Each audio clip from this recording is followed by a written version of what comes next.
Bismillahirrahmanirrahim.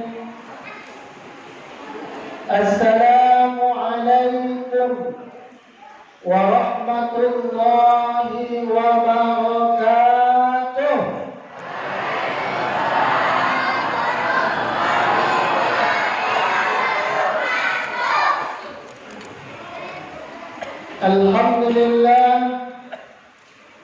Alhamdulillahilladzi arsala rasulahu bil huda wa dinil haqq liyudhhirahu 'ala ad-din kullihi wa kafaa billahi shahida wa kafaa billahi nasira. Ashhadu an la ilaha illallah wahdahu la sharika lah wa ashhadu anna Muhammadan 'abduhu wa rasuluhu al-mab'uts rahmatan lil 'alamin basyiran wa nadhiran wa da'iyan ila Allah bi'idhnihi wa sirajan munira. Allahumma salli wa sallim wa barik ala sayyidil mursalin wa imamil muttaqin wa ala alihi wa sahbihi wa man tabi'ahum bi ihsan ila yaumiddin, amma ba'd. Wa ya rabbi shrah li sadri wa yassir li amri wahlul 'uqdatam min lisani yafqahu qawli. Rabbi zidni 'ilma warzuqni fahma birahmatika ya arhamar rahimin.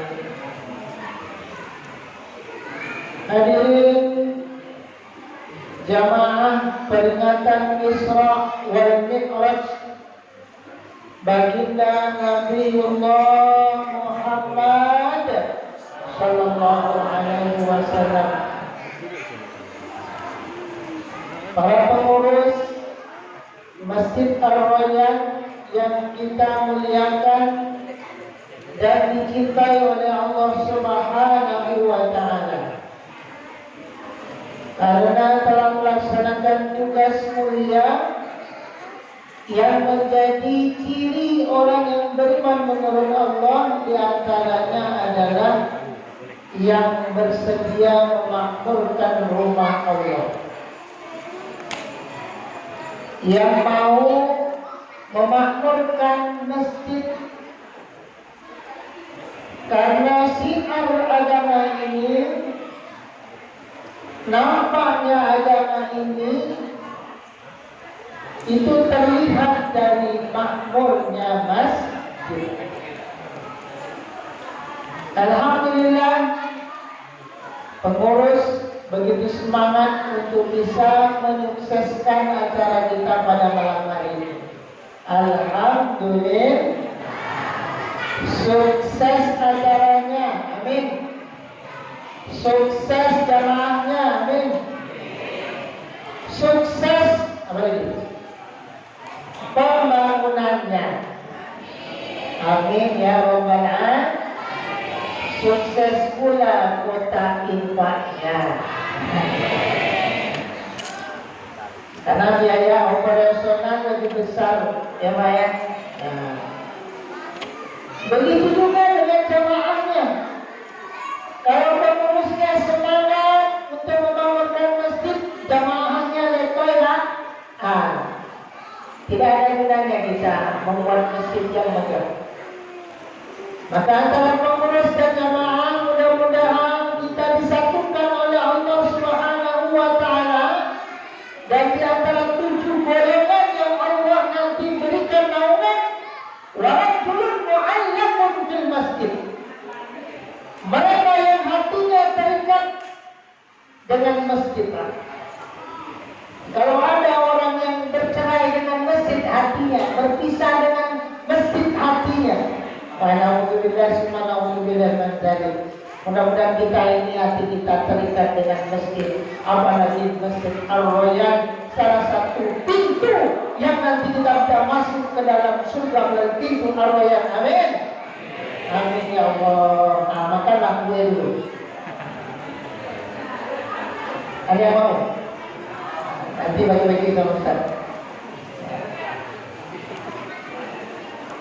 Bagaimana ini Bu? Semangat ini Bu?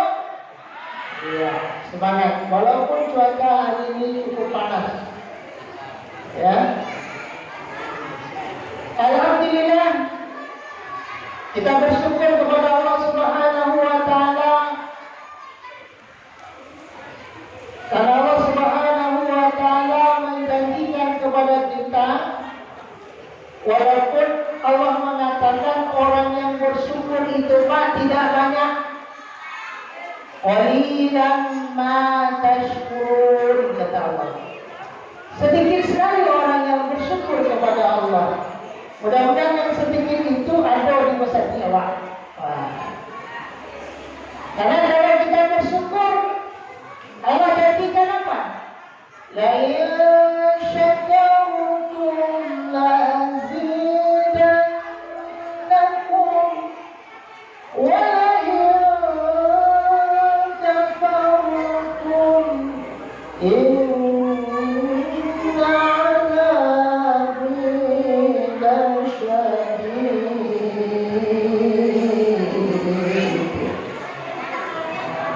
Itu oleh karena alun minum teh lalu itu. Kata Allah, kalau kamu bersyukur, Allah tambah. Bersyukur punya anak satu, nanti ditambah menjadi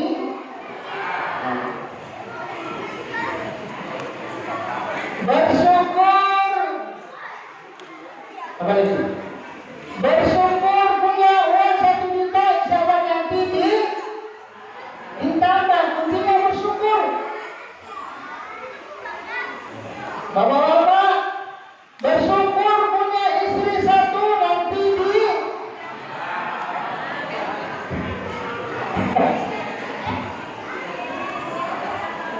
nah, artinya Bapak Ibu, begitulah Allah Subhanahu wa taala sayang kepada hambanya yang bersyukur. Allah tambah. Bisa Allah tambah apa yang kita dapatkan. Bisa Allah tambah dengan keberkahan. Bisa Allah tambah dengan sesuatu yang lain berupa kenikmatan, kesehatan contohnya. Kita dapat uang ditambah dengan uang, tapi kita sakit. Lalu Allah ganti dengan kesehatan. Pilih mana Pak? Pilih sehat. Untuk apa biji banyak, tapi Allah sakit. Dan bersyukur itu nanti akan menimbulkan keberkahan, yaitu ziyadatul khair, bertambah kebaikan-kebaikan kalau kita dapat nikmat Pak. Makanya kalau kita dapat nikmat, dapat rezeki, kalau tidak bertambah kebaikan-kebaikan di dalamnya, mungkin kita belum bersyukur dan mungkin belum berkah apa yang kita dapatkan. Karena tidak ada kebaikan-kebaikan di dalamnya. Insya Allah kita semua akan mendapatkan bagian dari kelompok orang yang bersyukur kepada Allah dan orang yang diberikan oleh Allah keberkahan. Amin. Ya Rabbal Alamin. Anak-anak Ustaz yang ganteng, duduk yang rapi. Anak soleh, siap. Ya, coba. Usahanya banyak kue di sini ya, banyak air. Anak soleh. Nah, nanti ada kuis pertanyaan yang saya berikan kepada antum semua. Yang bisa menjawab pertanyaan nanti dapat hadiah. Saya bisa nanti uangnya banyak. Ada uang jajan. Uang jajan tadi. Kota Impa tadi dulu. Siapa ya? Siapa yang bisa menjawab pertanyaan Ustaz nanti bisa kasih hadiah? Ada dulu. Tapi catatannya tertib. Mana? Ada SD mana? SD. SD. Nah, SD. STK. STK. SMP. Ada SMP. SMP.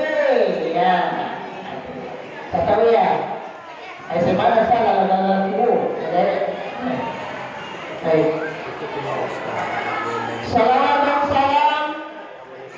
Ayo, udah Nabi ya, tenang ya. Salawat dan salam mari kita sanjungkan kepada baginda Nabiuna wa habibuna wa syafi'una wa qurratu a'yunina Muhammadin sallallahu alaihi wasallam.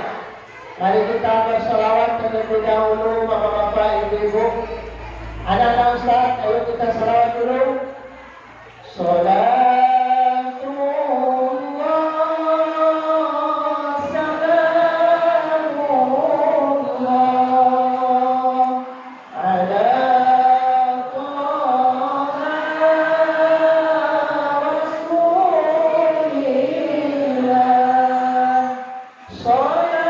Salatullah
yang dipersiapkan adalah mencintai Allah dan mencintai Rasul. Maka kata Rasul, anta ma'a man ahbabta, kamu nanti bersama dengan orang yang kamu cintai. Insya Allah kita semua nanti duduk bersama dengan Rasulullah. Amin. Menjadi tetangga Rasulullah. Amin. Kalau tidak satu RT, satu negari. Kalau tidak itu mungkin satu kabupaten jadilah. Karena menjadi kenikmatan menjadi tetangga Rasulullah. Nah, alhamdulillah. Mudah-mudahan infak bapak-bapak, ibu-ibu diterima oleh Allah Subhanahu wa Ta'ala. Baik. Jam sudah menunjukkan 9:18. Kita kontrak ceramah kita sampai jam berapa? Jam 1 Pak ya. Jauh panjangnya jam 1. Karena malam tadi saya mengisi Isra wal Mi'raj di Masjid Taqwa Pondok mulai jam 9 sampai jam 11 Pak. Sampai di pondok pesantren jam 12 malam. Sepertinya di Arwayan tidak begitu lama karena kuenya sudah pada habis.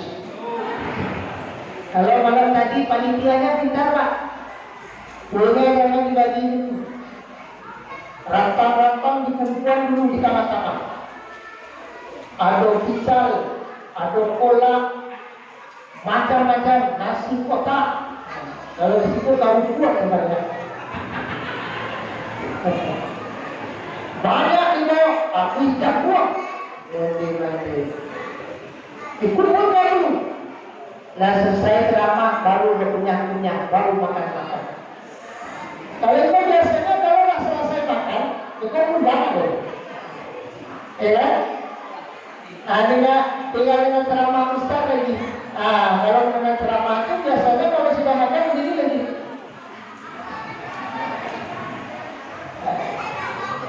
Tapi tidak mengapa. Yang duduk walaupun tidak mendengarkan tetap mendapat bahan.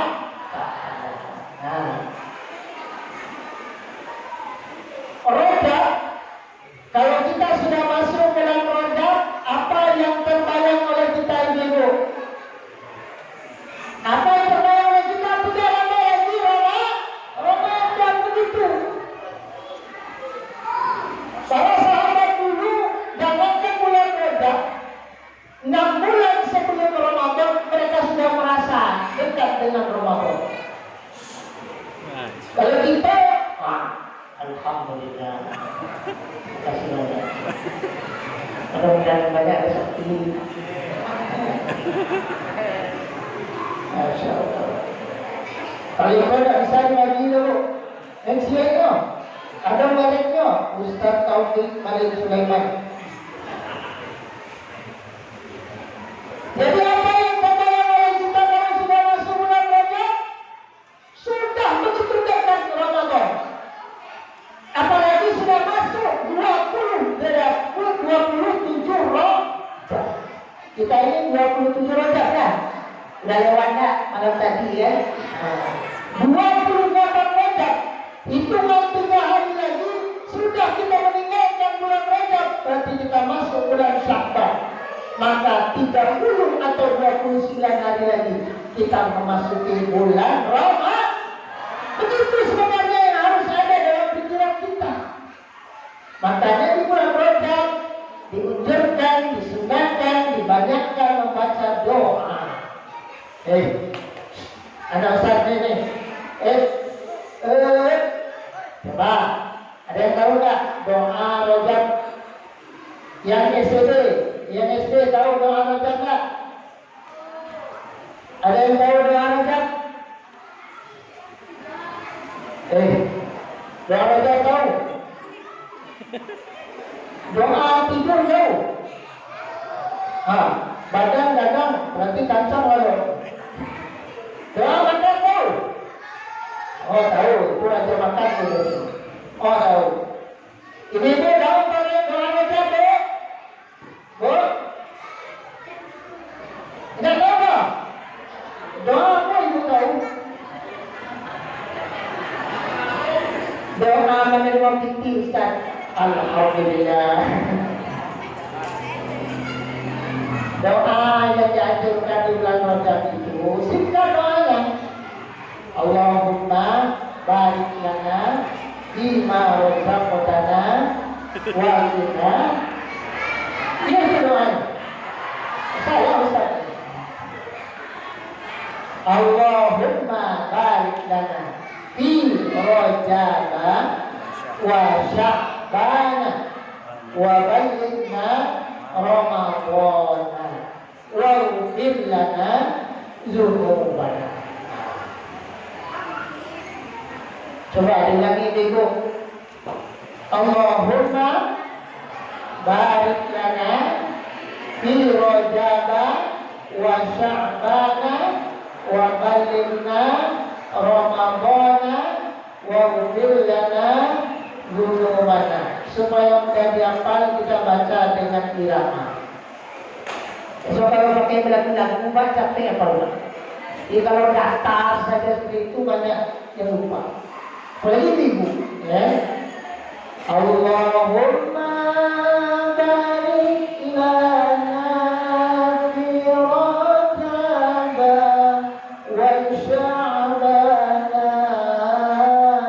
wa ballighna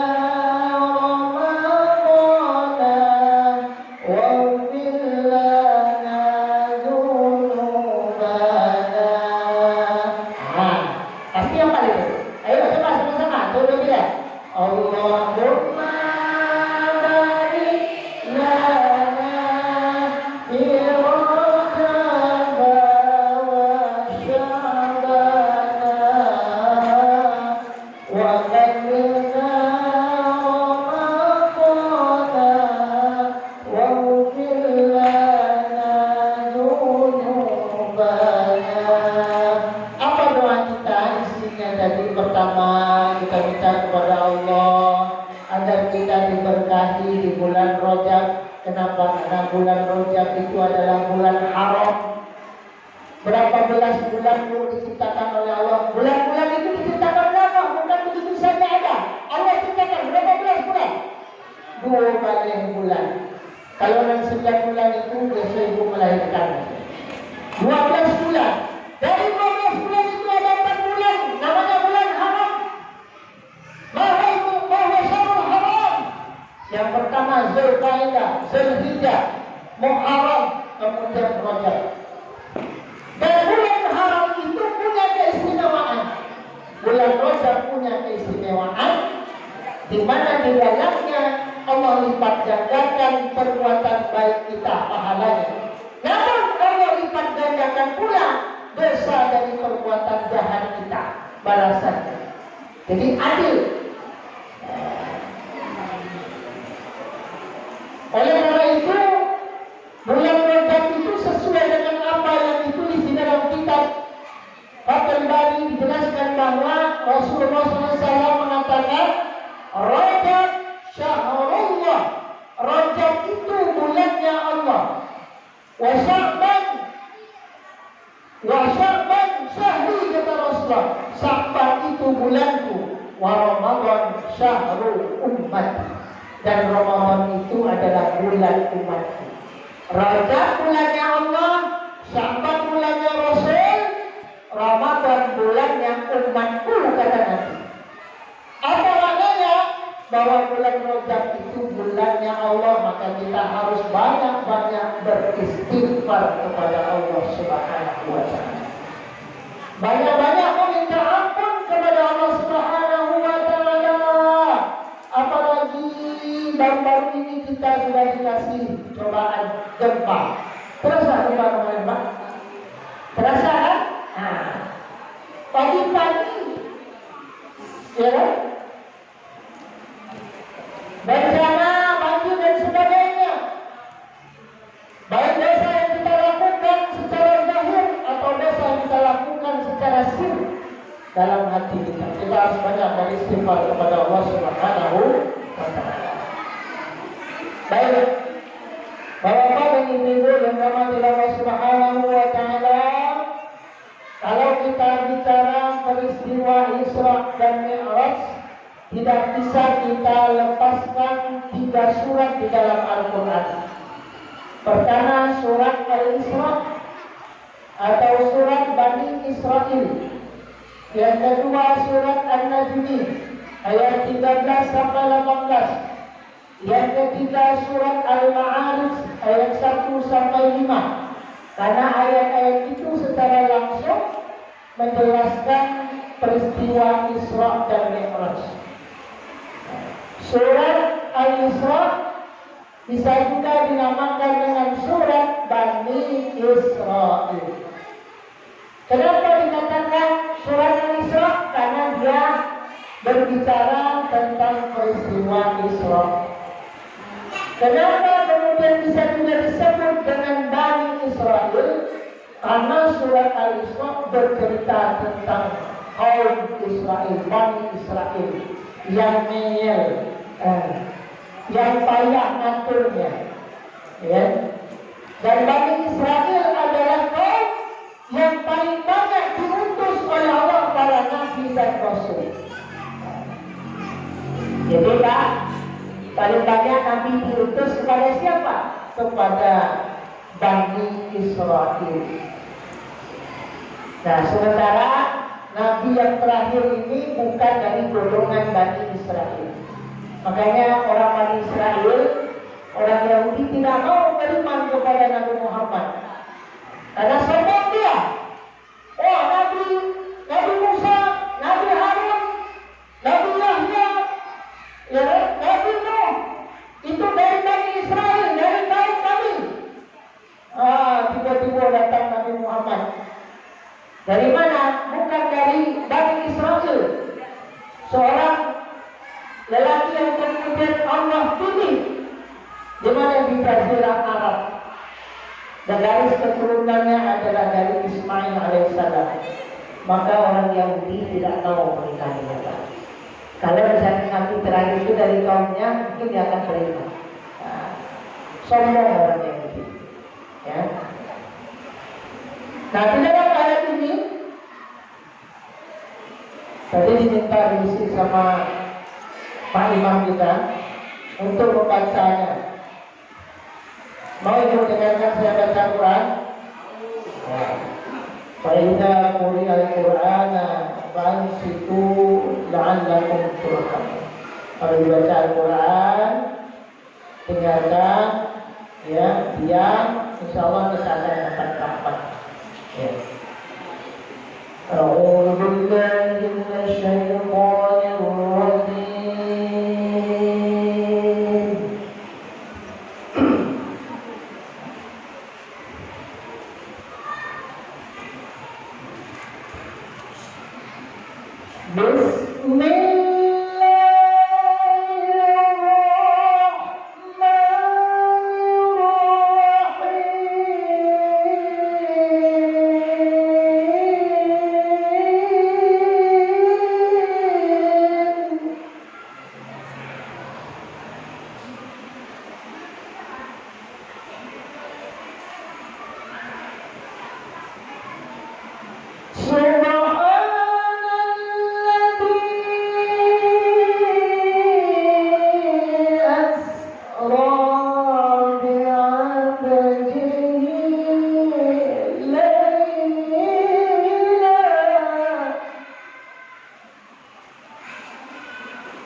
Wassalamualaikum warahmatullahi wabarakatuh. Nah, sudah selesai. Baik. Ini ayat yang sebenarnya Bapak Ibu tidak perlu kita menganalisa, mendalami dengan ilmu yang begitu dalam untuk memahami peristiwa Isra. Karena semuanya dijelaskan oleh Allah. Ya kan? Tempatnya, waktunya, siapa yang diperjalankan, dan siapa yang melakukan perjalanan itu. Ya kan? Bahkan dengan bentuk yang luar biasa kalimat ini Allah kabarkan kepada kita. Allah sampaikan kepada kita agar kita benar-benar yakin bahwa peristiwa Isra dan Mi'raj itu adalah sesuatu yang pasti. Sesuatu yang pasti. Saya bertanya sama ibu, kenapa kita yakin bahwa Isra dan Mi'raj itu adalah pasti? Oh, kenapa?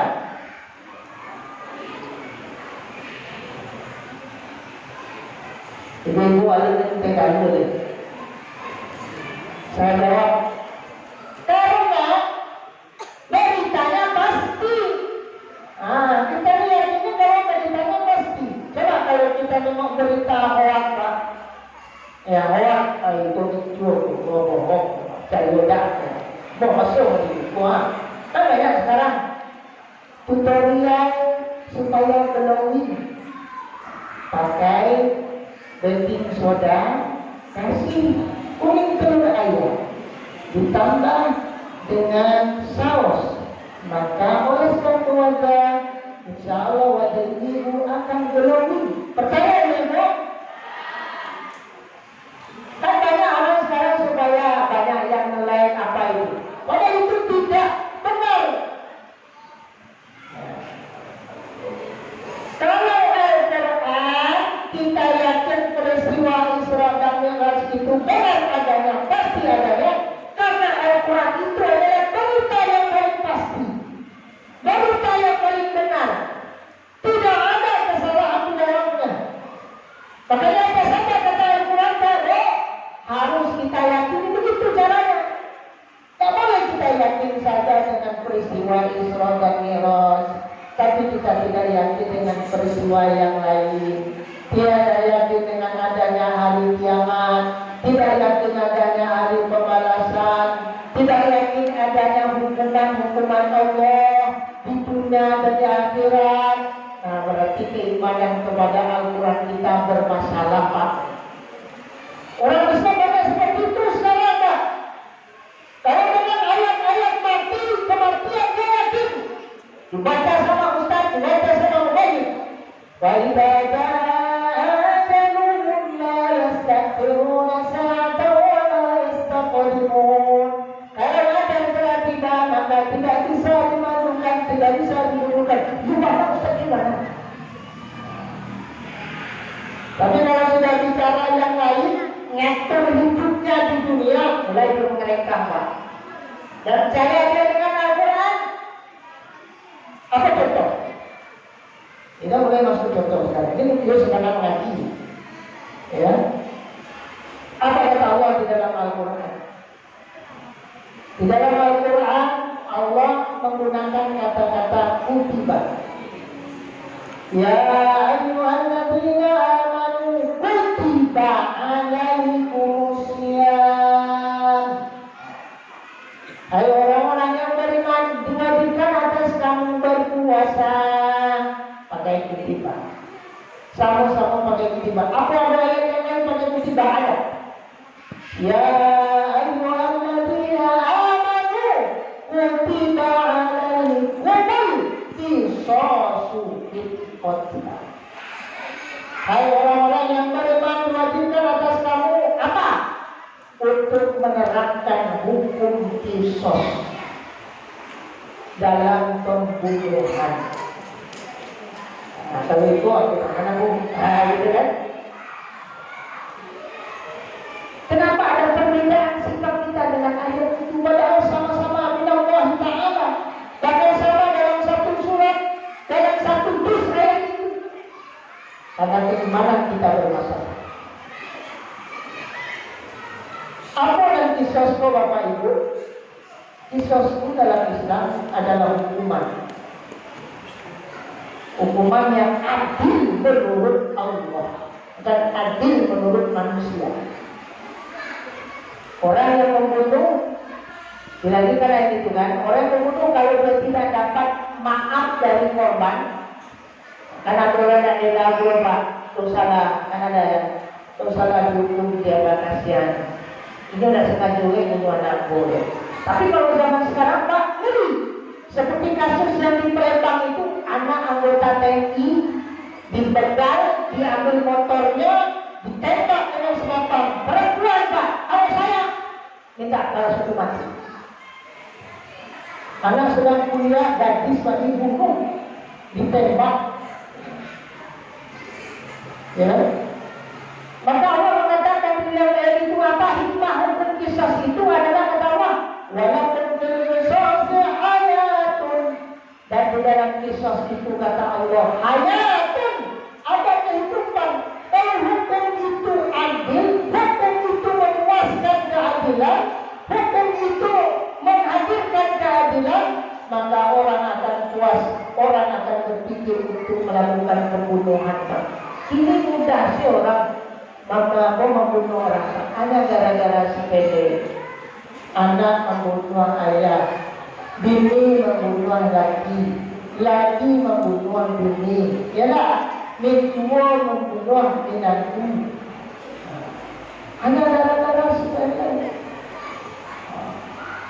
Dalam kata Rasulullah, al-qatil wal maqtul finnar, yang membunuh dan membunuh itu masuk neraka. Nah, ini bicara keimanan.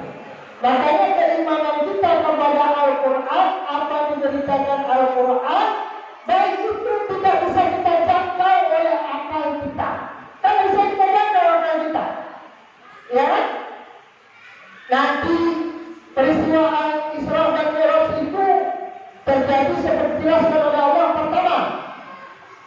Pertama Nabi berjalan dari bumi ke bumi, tapi jaraknya jauh. Dari Masjidil Haram ke Masjidil Aqsa 1233 kilo jaraknya. Kalau berjalan kaki sampai 10 hari, Pak. 10 hari sampai 10 malam. Kalau bolak-balik berarti 2466 kilo. Berapa jaraknya, Pak? Mungkin dari Sumatera Barat ke Jakarta bolak-balik jalan kaki 50 hari. Ya, ada tahu awak. Biasanya orang tempuh perjalanan itu 40 hari, tapi Nabi Muhammad dijelaskan oleh Allah dengan waktu yang sangat sedikit sekali, lailan. Masuk akal? Masuk akal tak? Tidak masuk akal. Ya, tapi karena Allah yang menyampaikan, kita terima. Ya. Lalu kemudian Allah Subhanahu wa Ta'ala dengan segala kekuasaannya memperjalankan Rasulullah itu kemudian menghidupkan kembali orang-orang yang mulia, nabi-nabi terdahulu, untuk menjadi makmumnya Nabi Muhammad SAW sholat berjamaah di Masjid Aqsa. Menurut hukum fikih, Pak, mana yang berhak jadi imam, tamu atau tuan rumah? Tuan rumah. Anda tidak sih, kau tetap beliau jadi imam. Ya? Kenapa? Karena beliau tuan rumah. Namun Nabi Muhammad itu dia tamu di Baitul Maqdis.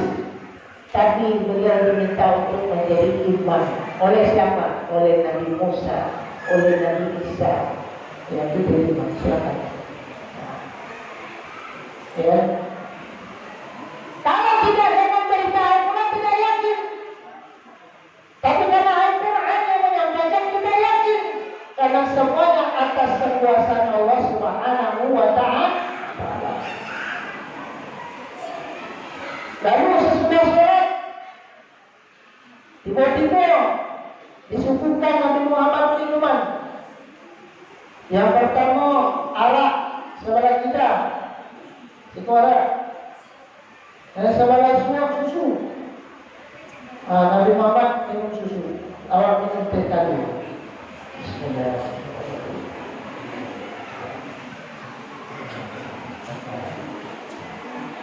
Kalau dari minum dingin aroma. Subhanallah. Rasa teh tadi.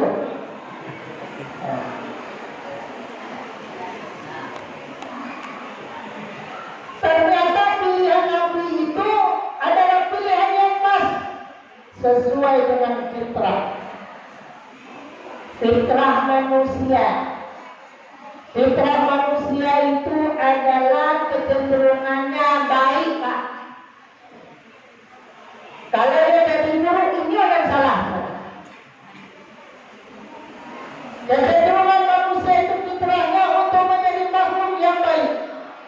Maka jangan menutup kebaikan yang ada di dalam diri orang.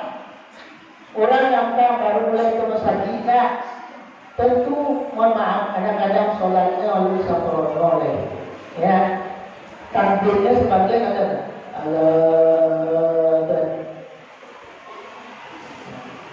mungkin rukunya belum sempurna. Hanya kemudian semangatnya untuk beribadah, terima. Itu kewajiban kita untuk membina mereka. Dosa kalau kita menghalang mereka untuk datang ke masjid, Pak. Jangan coba-coba pengurus masjid menghalangi orang-orang yang baru hijrah datang ke masjid. Ampun dulu lawan. Karena berarti kita menutupi hidayah kebaikan dia untuk bisa menjadi orang yang mau. Itu kewajiban kita. Itulah gunanya masjid sebagai tempat pembinaan. Bukan tempat untuk mengumpulkan saja, Pak. Mana orang-orang yang lalu pernah datang ke masjid, selamat berdaulat dari masjid, duduknya di lapau, asal mana kehidupannya. Tiba-tiba datang ke masjid, lalu kita cerai. Dulu kemanuan dulu. Ya. Dan kecenderungan fitrah manusia itu lebih dari itu adalah dia manusia itu muhtajatun, dia itu memiliki kebutuhan kepada Allah Subhanahu wa taala, dhaifun, lemah, ya kan? Kemudian naqisun, memiliki kekurangan. Manusia itu memiliki kelemahan, kekurangan, kelemahan, keterbatasan, ya. Maka manusia fitrahnya itu dia diatur oleh Allah. Diatur oleh Allah. Maka agama Islam, agama yang mengatur manusia dengan aturan yang sempurna. Agama Nabi Musa belum sempurna, agama Nabi Daud belum sempurna, agama Nabi Isa belum sempurna. Datang Islam, disempurnakan semua agama itu. Maka agama Islam itu kata Allah agama yang paling sempurna. Tujuan itu apa? Untuk mengatur kehidupan manusia supaya selamat. Karena manusia tidak bisa mengatur kehidupannya sendiri. Jangankan kehidupannya, Pak, apa yang ada di dalam dirinya manusia tidak bisa mengatur. Bulu contohnya, Pak, ada yang panjang kali. Bapak panjang kan? Tiga bulu batang panjang kan? Ada panjang kan? Sama tampaknya. Ya kan? Bulu alis panjang kan? Nah itu loh. Pisau dan panjang kan? Padahal satu wilayah. Tapi begitu Allah mengaturnya diri kita. Belum lagi apa yang ada di dalam tubuh kita. Ada namanya pembuluh darah. Menurut penelitian pembuluh darah itu panjangnya sekeliling bumi, Pak. Cepat itu pembuluh darah itu mengalir di darah kita. Andai kalau sedetik saja pembuluh darah itu macet, Pak, maka kena stroke lah kita. Itu Allah atur sedemikian rupa pembuluh darah itu untuk mengaliri darah dalam tubuh kita. Itu Allah yang menciptakannya. Tapi ketika pembuluh darah itu kita kena lupus ketek kan, apakah darahnya kancang keluar? Tidak. Allah mengatur. Andai keluarnya seperti dia berjalan dalam pembuluh darah, maka mati dia. Jantung juga demikian. Allah ciptakan jantung di dalam tubuh kita untuk memompa darah. Berapa banyak orang Pak itu dia gagal jantung. Kalau mau ketek jantung, kalau dia gagal jantung. Lalu berbuka dan jantung orang seperti ini. Belum ada. Ya. Itu menunjukkan bahwa kita ini adalah fitrahnya diatur oleh Allah Subhanahu wa taala.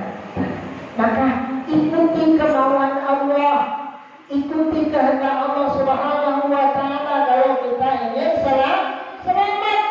Banyak manusia yang tidak selamat karena dia tidak mau diatur oleh Allah Subhanahu wa taala. Dia mau mengatur dirinya sendiri. Pandailah, amo gue undang-undang amo surah, amo gue hukum amo surah. Padahal Bapak Ibu itu adalah kecelakaan bagi kehidupan.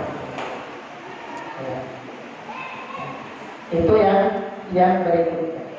Nah, baru kemudian setelah itu Rasulullah naik langit pertama, kedua, ketiga bertemu sampai langit ketujuh bertemu dengan para nabi. Ya, Nabi Isa, Nabi Yahya, Nabi Harun, Nabi Musa, Nabi Ibrahim alaihissalam, langit yang ketujuh. Disambut dengan begitu hormat Nabi Muhammad. Karena Nabi Muhammad, mereka tahu Nabi Muhammad itu Nabi Adam saja sudah tahu akan ada Nabi Muhammad. Nanti ada Pak, tahu dia akan ada Nabi Muhammad. Begitu istimewanya Nabi Muhammad. Ya kan? Maka disambut mereka, disambut Nabi Muhammad oleh para nabi-nabi terdahulu. Lalu kemudian Rasulullah SAW naik ke Sidratul Muntaha. Jadi dalam surat Al-Ma'arij itu, Bapak Ibu yang dirahmati Allah Subhanahu wa Ta'ala, dari tangga-tangga tadi, satu tangga ke tangga berikutnya itu lama perjalanan adalah khamsina alfasana, 50.000 tahun Pak. Jadi dari tangguh Ma'arij itu kan Mi'raj, jamak dari Mi'raj, Ma'arij. Jadi dari satu tangga naik ke tangga itu 50.000 tahun perjalanannya, begitu jauh dibanding dengan waktu di dunia. Tapi Nabi Muhammad begitu cepat ya, begitu cepat. Nah, kemudian sampai di langit 7 berhentilah malaikat Jibril. Tidak ada yang bisa menaiki posisi yang lebih tinggi dari itu kecuali Nabi Muhammad SAW dengan buruk. Malaikat Jibril tidak mau, Nabi yang lain tidak mau untuk bertemu dengan Allah Subhanahu wa Ta'ala di Baitul Ma'mur. Baitul Ma'mur, Nabi Muhammad menghadap Allah, ya, untuk apa? Menghadap Allah untuk menerima kewajiban sholat. Begitu berat perjuangan Nabi Muhammad untuk menerima kewajiban sholat. Harus berjalan dulu jauh-jauh, harus bertemu dengan para nabi, harus kemudian sholat dulu, harus melihat neraka dulu, baru kemudian bertemu dengan Allah secara langsung untuk menerima kewajiban sholat. Karena sholat itu adalah amal yang luar biasa. Amal yang lain belum dihitung. Yang pertama kali dihitung sholat kita Pak. Yang kira nanti sholat ditanya dulu Pak. Bukan zakat, bukan infak, sholat. Makanya jangan sampai kita bertanya orang yang tidak mendirikan sholat. Kenapa? Karena orang yang tidak mendirikan sholat sama sekali nanti masuk neraka safar. Masa rabbakum fi safar, qalu lam nakum minal musallin. Kenapa kamu masuk neraka safar? Kata penghuni surga, saya masuk neraka safar tuh enak terus sembahyang loh. Sembahyangmu balik mana? Cuma yang balik saudara. Batu membawa batu 1 kilo untuk sholat itu satu bayar. Makanya ibu-ibu, saya kan ibu-ibu ini rajin sholatnya. Tapi jangan ibu-ibu saja, anaknya juga. Suaminya juga. Bilang kita boleh. Ini pegang dulu. Bapak juga. Jangan semua orangnya datang ke masjid mengaji sama Ustaz dia. Semuanya saja. Apa di rumah aja. Tapi banyak bapak-bapak seperti itu. Anak disuruh berbuat kebaikan, dia tidak melakukan. Atamuruna an-nasa bil birri wa tansawna anfusakum wa antum tatluna al-kitaba afala ta'qilun. Awaslah orang yang mengajarkan kebaikan, inilah perhatiannya. Apa banyak begitu. Anak suruh ngaji, enggak ngaji loh. Anaknya apa suruh anak, ini di kelas bola-bola boleh. Anak ada harus sembahyang, ada tidak, malu lah. Belajar, ada Ustaz. Yang kedua, jangan sampai lalai. Karena Allah mengancam di dalam surat Al-Maun, "Ara'aitan ladzi yukadzibu bid-din." Lanjutkan ibu. Fadzalikal mula lupa. Fadzalikal ladzi yad'u wa la yahuddu ala ujur-ujurnya saja. Qailun alladzina hum wa tahu alladzina hum wa yamna'un. Ayo ujung-ujungnya siapa? Awan siapa yang melangkah itu masuk neraka?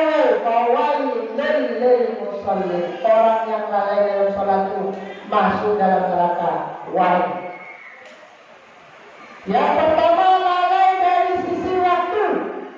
Allah Subhanahu wa taala telah menjelaskan, innas salata kanat 'alal mu'minina kitaban mawquta. Sesungguhnya Allah telah mewajibkan salat itu kepada orang yang beriman dengan waktu-waktu yang telah ditentukan. Salat asar lah jadi jadwalno, salat subuh lah jadi jadwalno, salat isya pun lah jadi. Jangan ditukar salat subuh jadi salat duha. Kalau itu ayam datang, ayam datang, nak keluar dari tanah. Memang ayam masih juga selimut. Saudara satu hari tadi, tiga pengajuan salat duha lalai dari sisi waktu. Coba kita saja kerja di perusahaan dengan bos kita, terlambat saja malu di dalam. Malu enggak? Nanti absen. Mana absen? Kenapa terlambat? Datang lagi. Coba kalau kita terlambat sholat, apa kata Allah?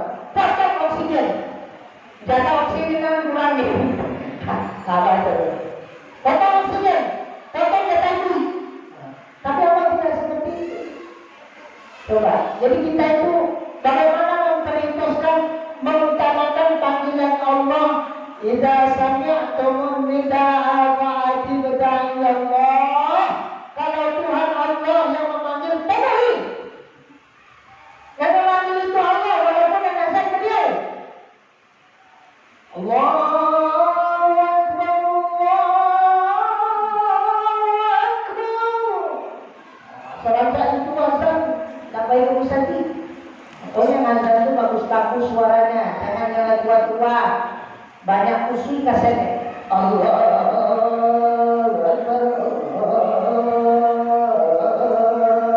Akbar.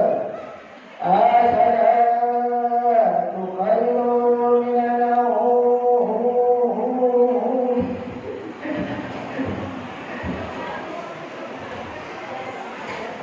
Yang satu yang bagus lah. Dua bersemangat orang datang mesti. Ya, beliau ini bagus suara. Lebih bagus dari saya. Ya. Nah, yang kedua, lalai dari khusyuk sholat. Nah, itu apa ya? Di dalam surah Al-Mu'minun Allah mengatakan, qad aflahal mu'minun. Sungguh beruntunglah orang-orang yang beriman, alladzina hum fi shalatihim khashi'un. Sama mereka yaitu orang-orang yang khusyuk dalam sholatnya. Ketika dia takbir itu memang dia sedang merasa bahwa dia berhadapan dengan Allah. Allahu Akbar. Pikiran ini ada kakandai terlampau karena kami ini kekalajo kami bisnis. Kadang-kadang bahasa kita Allahu Akbar. Mana kunci itu tadi? Alah. Ya.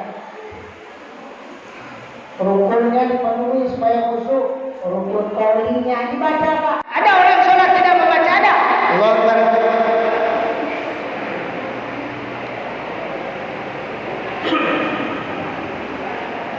Ada kayak gitu, itu berarti nggak baca dia. Atau tidak tahu bacaan sholat. Contohnya dua tuh, inya nggak baca atau nggak tahu, pura-pura tahu. Ada yang itu di TikTok itu masuk jemaat, orang sholat Sholat Jumat begitu pemahaman umat Islam. Sholat Jumat ada apa? Sholat Jumat muntah di luar. Waduh orang ada video viral. Rukun kaulinya dibaca. Menurut mazhab Syafi'i kalau surat Al-Fatihah itu kita baca juga Pak. Imam baca kita baca juga, tapi setelah imam sebisa kita dibaca. Sujud dibaca. Jangan asal baca. Allahu Akbar. Subhanallah. Sabarlah. Orang subhanallah bihamdihi subhanallah. Boleh. Bacanya banyak. Subhanallahil azim atau subhanallah bihamdihi. Subhanallah saja boleh. Gitu kan? Artinya rukun qaulinya benar-benar dilakukan. Rukun fi'linya juga. Takbir yang benar, rukuk yang dengan tumanina, duduk iftirasnya, tasahudnya yang benar. Kadang-kadang ada sekedar bergerak saja, tumaninanya tidak ada. Solat tergagih-gagih, ya, karena dikajar darajat.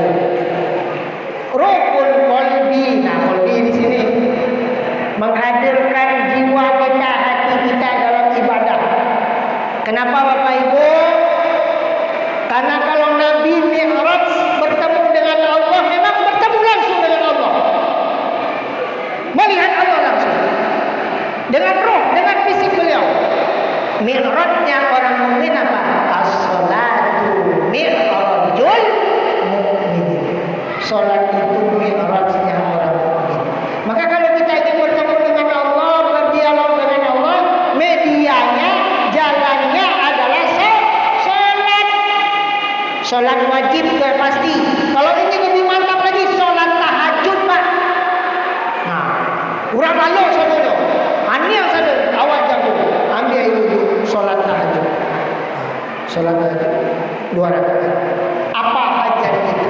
Allahumma qdi hajati fi hadhihi sa'ah. Ya muqallibal qulub ya latif ya latif. Memohon kepada Allah. Meminta kepada Allah hajat kita. Jadi jangan sampai kita lalai dalam sholat. Jangan sampai kita pertama tidak termasuk golongan orang yang mendekatkan syarat, mendirikan syarat. Jangan sampai kita menjadi orang yang melalaikan syarat, lalai waktunya, lalai dalam kehusuan. Dan kita berdoa semoga kita menjadi orang-orang yang senantiasa mendirikan ibadah sholat, keluarga kita, anak kita, istri kita, ya, bahkan keluarga besar kita berdoa kepada Allah semoga menjadi keluarga yang senantiasa mendirikan ibadah sholat. Baiklah Bapak Ibu dirahmati Allah Subhanahu wa taala, sesuai dengan janji saya tadi jam panjangnya jam 1. Mungkin itu yang bisa saya sampaikan Bapak Ibu, karena waktu sudah larut malam. Mudah-mudahan peristiwa Isra dan Mi'raj ini pertama mengokohkan keimanan kita kepada Allah tentang apa saja yang Allah kabarkan kepada kita, baik berita langit, peristiwa-peristiwa langit yang tidak terjangkau oleh akal sebelum kita, ataupun yang akan terjadi kelak di akhirat yang tidak bisa kita jangkau. Kalau itu dari Al-Quran, berarti itu pasti. Maka kita imani, kita yakini, kita taati kalau itu berupa perintah, dan kalau itu berupa larangan kita tinggalkan. Yang terakhir tentunya ibadah sholat yang agung dan mulia sebagai tiang dari agama kita. Jangan coba-coba kita kemudian meninggalkannya, karena as-salatu imaduddin faqad aqamaha wa man adama faqad adamadin.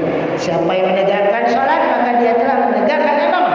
Siapa yang kemudian meroboh, meninggalkan sholat, maka dia sesungguhnya telah merobohkan agamanya. Mudah-mudahan kita berdoa kepada Allah, Rabbi ja'alni muqimas salati wa min dzurriyyati Rabbana wa taqabbal du'a. Demikian, terima kasih wassalamualaikum billahi taufiq wal hidayah wa hinayah. Wassalamualaikum warahmatullahi wabarakatuh.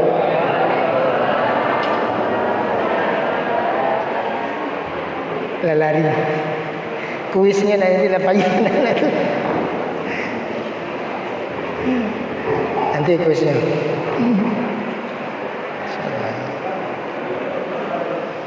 Ini.